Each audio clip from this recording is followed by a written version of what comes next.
In the summer of 1817, when London's air shimmered with heat and expectation, Helisent Fairleigh learned how swiftly dignity could thin under public scrutiny.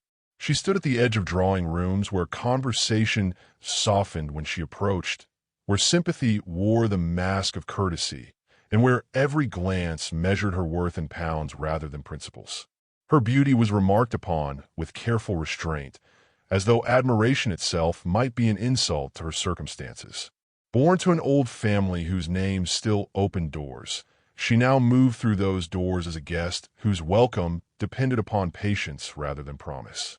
At 24, Helisent possessed what society praised in theory and punished in practice: composure, intelligence, and a pride too quiet to plead. Her father's death had left her in the care of well-meaning relatives who spoke often of protection and rarely of choice. They discussed her future as one might discuss a property requiring urgent repair, lamenting the diminished fortune while praising the elegance that could yet be salvaged. Helisent listened, nodded, and learned the cost of silence. It was in this climate of polite desperation that the name Ravenshaw entered her life, carried on murmurs both admiring and wary. Duke Alastair Ravenshaw was spoken of as a man apart from fashion and folly, a figure formed by parliament benches and war briefings rather than ballrooms. At 26, he had returned from the long shadow of the Napoleonic Wars with a reputation for brilliance unmarred by scandal, and for a reserve that discouraged intimacy as effectively as it commanded respect. Those who claimed to know him described a mind sharpened by discipline and a heart sealed by caution. The proposed match was presented to Helisent as fortune's last benevolence. A duke's attention, even of the most pragmatic sort, promised security beyond argument. Her guardians spoke of stability, of restored standing, of gratitude owed. They did not speak of affection. Helisent understood that affection was a luxury rarely afforded to women whose circumstances required remedy. Still, she felt the familiar tightening at the thought of belonging to a man whose life had been shaped by authority, whose silence carried more weight than another man's temper.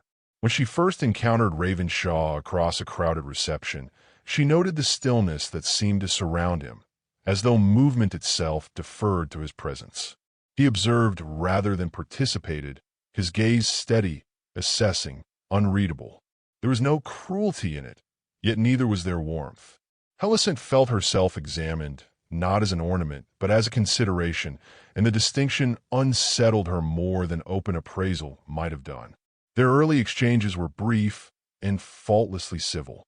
Ravenshaw spoke with precision, choosing words as if they were instruments, not ornaments. He asked questions that revealed he had already listened elsewhere, and offered answers that disclosed little beyond intent. Helisent responded with equal care, guarding her thoughts while revealing her wit. Between them formed a space of mutual restraint, tense and deliberate, in which neither sought advantage, yet neither surrendered ground. London, however, was not inclined to patience. Whispers gathered speed as the weeks progressed, sharpening Helisent's awareness of how quickly hope could resemble desperation in another's mouth. Some pitied her, others envied her, and many assumed she would accept whatever terms were offered, grateful for rescue. Ravenshaw, for his part, was judged inscrutable, his motives debated with speculative confidence. It was agreed upon by most that the arrangement favored him.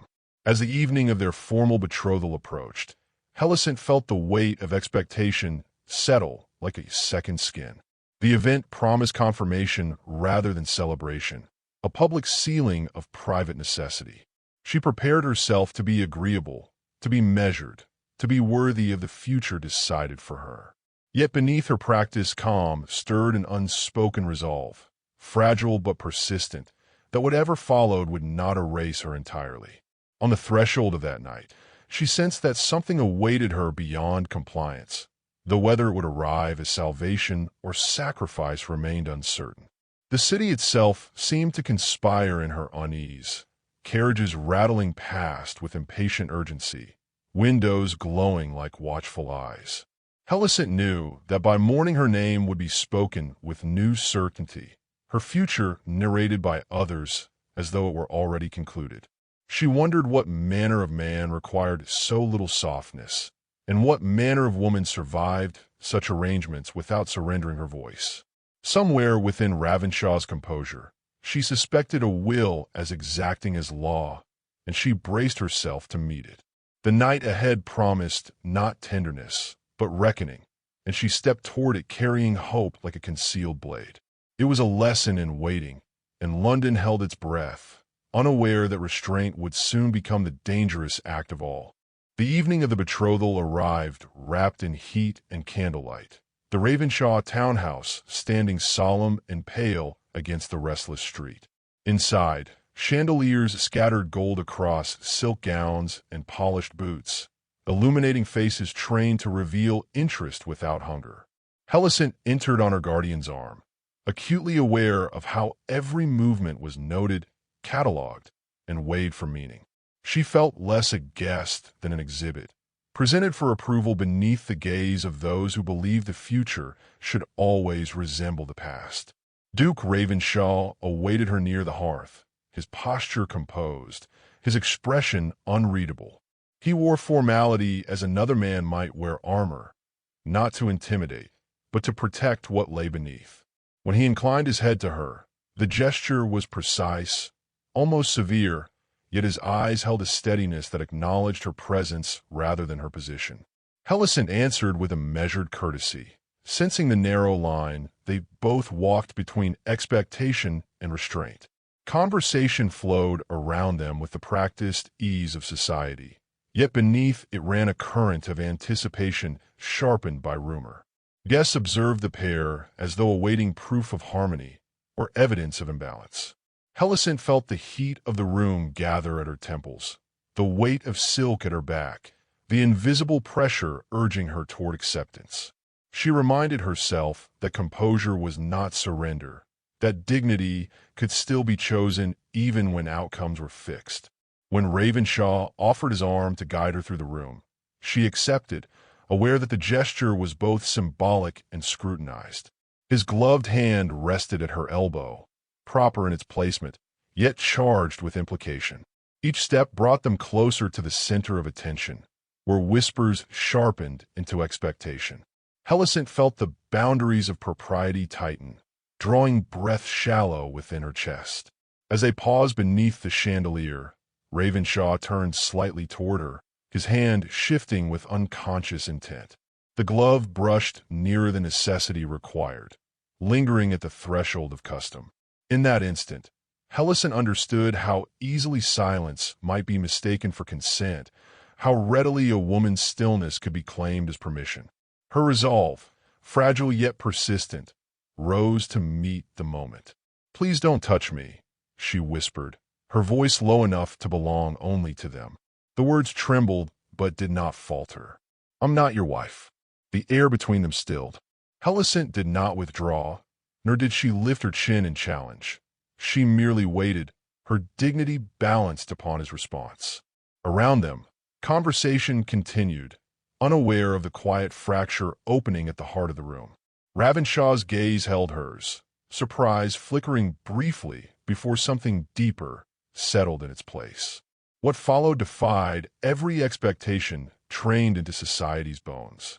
Ravenshaw withdrew his hand at once, stepping back as though struck by a sudden clarity.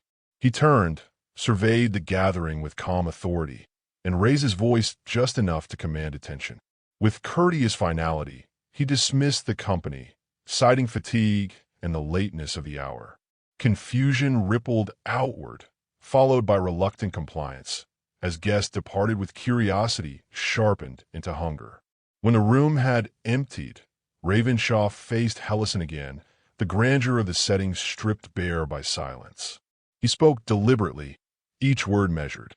He declared that no claim would be made upon her person or her obedience until she chose it freely, that his title granted him no right to her consent. The statement carried the weight of law and defiance, a quiet rebellion against custom spoken without flourish. Helisent listened, astonishment giving way to a cautious gratitude she scarcely dared acknowledge. In granting her this space, Ravenshaw exposed himself to scrutiny and risk, yet his expression revealed no regret. Instead, there was resolve, sharpened and austere, as though restraint itself were a principle he would not betray.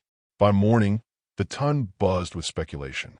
Some praised his conduct as noble, others condemned it as calculated theater. Helisent found herself recast as either manipulator or muse, her intentions dissected by those who had never heard her voice. Amid the noise, a single letter arrived, sealed with Ravenshaw's crest, its contents formal yet unmistakably personal. It did not ask for gratitude, nor did it demand assurance. It simply promised patience, and in doing so, altered the course of everything yet to come. Helisent read the letter twice, then folded it with care, aware that such patience was rarer than passion and far more perilous. The knight's restraint had not ended the bargain. It had transformed it into a question neither could evade. Somewhere between scandal and silence, a new contest had begun, one measured not by possession, but by endurance, and London waited eagerly to see who would yield first. The answer, she sensed, would cost them both more than reputation. Days lengthened into weeks, and London settled into a vigilant calm, as though the city itself were watching for the next misstep. Helisent moved through her routines with renewed awareness, conscious that her name now carried a different inflection when spoken. Where pity had once softened voices, curiosity sharpened them. She was no longer merely the woman to be saved, but the woman involved in a mystery no one could quite explain. The Duke did not seek her company with haste, nor did he retreat into absence. Instead, letters began to arrive at intervals both deliberate and restrained. They were written in a precise hand, their tone formal, yet beneath the measured language lay a tension that felt unmistakably personal. Ravenshaw wrote of parliamentary debates, of the quiet fatigue that followed public duty, and occasionally of books he believed worth rereading. He did not write of desire, nor of expectation, and this omission drew Helisent more powerfully than any overt declaration might have done. She replied with equal care, surprised by how readily her thoughts shaped themselves into ink. She wrote of gardens glimpsed from carriage windows, of music half-heard through open doors, of questions she had learned not to ask aloud. With each exchange, a pattern emerged, one governed by respect rather than urgency. The absence of pressure became its own presence, felt keenly in every line. When they met in person, it was under watchful supervision, yet the world seemed to recede in those moments. Ravenshaw listened as though each word mattered, his attention undivided, his responses thoughtful rather than persuasive. Helisent found herself speaking with an honesty she had long reserved for silence. She noticed how rarely he spoke of himself, and how carefully he avoided sentiment, as though emotion were a currency too valuable to spend lightly. Gradually, fragments of his past surfaced, never offered as confession, but as context. He spoke once of the war, not of battles, but of aftermaths, of decisions made too late to alter loss. He mentioned friendships ended by ambition, and alliances formed out of necessity rather than loyalty. Helisent understood, then, that his reserve was not indifference, but discipline shaped by consequence. The scrutiny of society did not relent. Rumors shifted and multiplied, some suggesting manipulation, others weakness. Ravenshaw's political associates grew uneasy, cautioning him against appearing governed by sentiment. Helisent became aware, through careful implication, that her presence now carried risk for him. The realization unsettled her, for she had grown accustomed to being the one whose future was always precarious.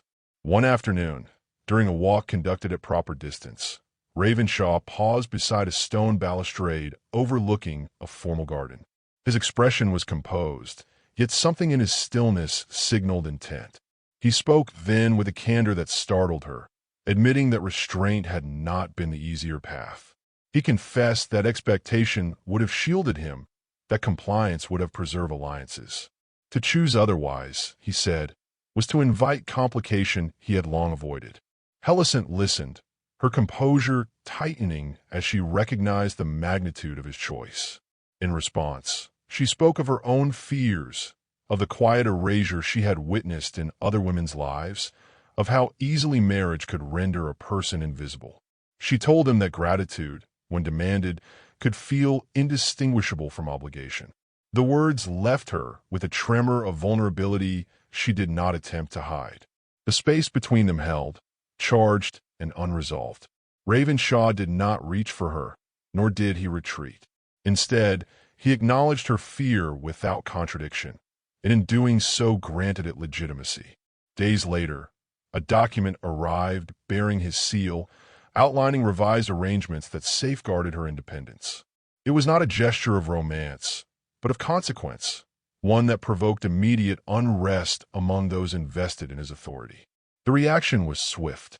Whispers hardened into warnings, and concern edged toward censure. Helisent sensed the cost of his decision growing heavier, and the knowledge weighed upon her with unexpected force. She had been given room to choose, and in that freedom lay responsibility she had never before possessed. As summer deepened, Helisent stood at her window one evening, the city's hum drifting upward like distant surf. She realized that the question before her was no longer whether she could accept Ravenshaw's terms, but whether she could bear the consequences of his restraint. Their connection, forged in patience and risk, demanded something rarer than compliance. It demanded courage equal to his own. The thought steadied her even as it unsettled her, for she understood that the next choice would not be shaped by survival alone. It would define them both, and the quiet understanding between them now awaited a test that no letter could soften. The final gathering was announced not as a celebration, but as a necessity, a moment when uncertainty would be pressed into decision. Helisent arrived with a composure earned rather than inherited, aware that this evening would define her standing more than any promise yet made.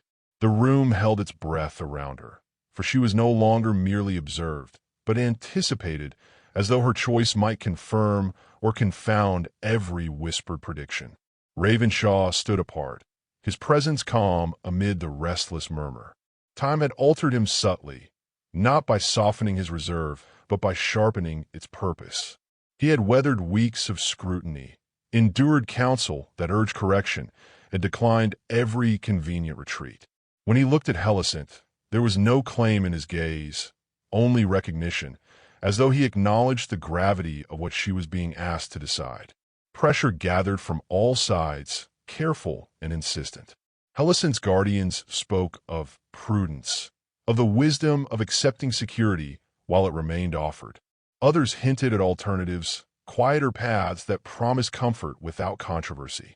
Each suggestion carried the same underlying request, that she choose ease over integrity, resolution over truth. She listened without interruption, knowing that none of them understood the nature of what was at stake. When Ravenshaw finally addressed her, it was not to persuade. He spoke with deliberate clarity, releasing her from obligation with words that held no trace of resentment. He told her that she owed him nothing, that his restraint had been his choice alone, and that she must decide without regard for his loss or gain. In doing so, he placed the final power not in his title, but in her hands. The silence that followed was not empty, but expectant. Helisent felt the weight of every gaze, yet her focus narrowed until only Ravenshaw remained. She understood then that consent, once granted freely, could become a force stronger than duty. She stepped forward, not in haste, but with intention, and spoke with a steadiness that surprised even herself. She told him that she chose him not for his protection, nor for his position, but for the space he had given her to remain herself. She acknowledged the cost of his restraint, and accepted the risk it placed upon them both. Her words were simple, unadorned by sentiment, yet they carried the force of irrevocable decision. In choosing him, she chose uncertainty shaped by respect rather than certainty enforced by custom. The reaction was immediate and divided. Some faces reflected approval tempered by awe, others disbelief edged with disapproval. Ravenshaw received it all with the same composure that had defined him from the beginning. When he answered Helisent, his voice was quiet, yet it carried across the room. He promised partnership rather than possession, and in doing so, bound himself as fully as any vow could have done. Their union proceeded without excess, marked by formality that concealed profound change. The terms of their marriage bore the imprint of deliberation rather than concession, and though some questioned its wisdom, none could deny its rarity. Helisent entered her new life without relinquishing her voice, and Ravenshaw accepted a future reshaped by choice rather than command. In the weeks that followed, London adapted as it always did, transforming scandal into story and story into legend. Some spoke of folly, others of innovation, yet the truth lay quieter, residing in the daily negotiations of two people who had chosen one another without illusion. Their marriage was not free of challenge, but it was anchored in a mutual recognition that power, once shared, could be transformed. Helisent learned that dignity, when preserved, could flourish even within constraint, and Ravenshaw discovered that restraint need not diminish authority, but redefine it. Together, they navigated a world that watched closely, waiting for failure or proof. What they offered instead was endurance shaped by respect, a union built not on conquest, but on consent. As summer waned and the city's attention shifted, their story settled into memory, spoken of in quieter tones. It was remembered not for passion displayed, but for patience exercised, not for defiance shouted, but for principle upheld. And in that remembering, something subtle changed, as though possibility itself had been widened.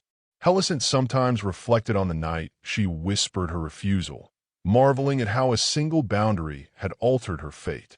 Ravenshaw, in his turn, recognized that the greatest risk he had taken was not in choosing restraint, but in allowing himself to be chosen. Their future remained unwritten, yet it rested on a foundation no whisper could erode. In an age governed by entitlement, they had claimed something rarer, and the quiet strength of that claim endured, inviting those who heard it to reconsider the nature of power and love.